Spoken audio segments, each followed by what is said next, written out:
የቢሾፍቱ ኤርፖርት የስራ ማስታወቂያ ግልጸኝነት ይጎድላል በሚል ይታማልና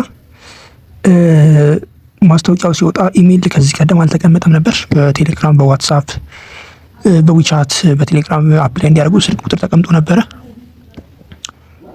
ስልክ ሲደወል አይነሳም። በቴሌግራም በዋትሳፕም እንዲሁም መልእክት ሲላክላቸው ሲቪ ሲላክላቸው ማለት ነው ደርሶናል ብለው አይመልሱም። ጭራሽም ከፍተው አያዩትም። ይህ ብቻ ደግሞ ሳይሆን ሰዎች በአካል የሚጠሩበት ሁኔታ ግልጽ አይደለም በሚል ብዙ ጥያቄዎች እየተነሱበት ይገኛሉ። ይሄ ከብዙ የሰዎች የደረሰን ጥያቄ ነው። ይህንን ነገር ለማጣራትና ቢሮአቸው ድረስ በአካል ተገኝተን በቀጥታ የሚመለከታቸውን ቻይኖች ሄደን ለማግኘት አስበናል። ከዚህ ቀደም አንድ ጊዜ ተገናኝተን ኢሜይል ተረስቶ እንደሆነና ማስታወቂያውን ያወጡት አበሾች በመሆናቸው ቻይኖቹ መልእክት ሲነግሯቸው በትርጉም ስህተት ምክንያት ኢሜይል አልተካተተም። በዚህ ምክንያት ከ5000 በላይ የስራ ማስታወቂያዎች ከመውጣቱ አንጻር በጣም ብዙ ሰው አፕላይ ለማድረግ ተቸግሯል። በዚህ ምክንያት የቅጥር ማስታወቂያ ሂደት እንዲጓተትና ሰዎች በተገቢ ሁኔታ ሲቪ እንዳይልኩ ግልጽ መረጃ እንዳያገኙ እንቅፋት ሆኗል።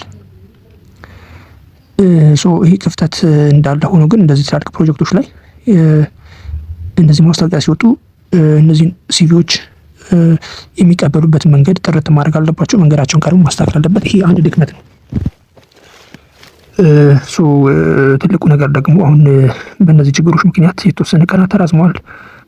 ጃንዋሪ 12 አርግተውታል ዴድላይኑ ማለት ነው በ2026 ወደ አንድ ሳምንት ወደ 2 ሳምንት ገደማ ጊዜ አለ። ሆኖም ግን በቢሾፍቱና አዲስ አበባ ባሉት ሁለቱ ቢሮዎች መካከል መናበብ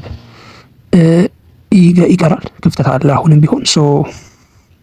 እነዚህ ነገሮች ካልተስተካከሉ አብዛኛው ወጣት የሚከፋ እንደሆነ እንረዳለን።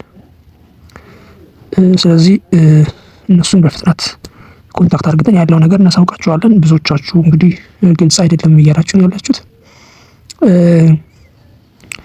ስራ ቦታውም ደግሞ ቢሾፍቱ ከመሆኑ አንጻር በተለይ በተሽከርካሪ በኦፕሬተርነት፣ በሾፌርነት፣ በህዝብ አንድ፣ በደረቅ አንድ በተለያዩ የማሽንና የተሽከርካሪ መኪና ሾፌርና አፕል ያድርጉ ሰዎች ደግሞ በአካል መፈተን ይኖርባቸዋል።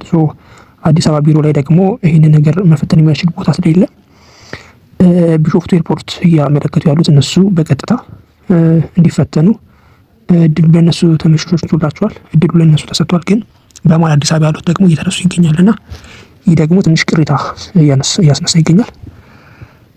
እና እነዚህ ነገሮች ነው እንግዲህ በማንሳት ነው ሰዎች ቅሬታቸውን እያሰሙ የሚገኙት። ዞሮ ዞሮ የሚስተካከልበት መንገድ ይኖራል። ስለዚህ ይህንን የአፕሊኬሽን እየሰበሰቡ ያሉ አካላት ለህዝቡ ተገቢውን ምላሽ መስጠት አለባቸው ብለን እናስባለን።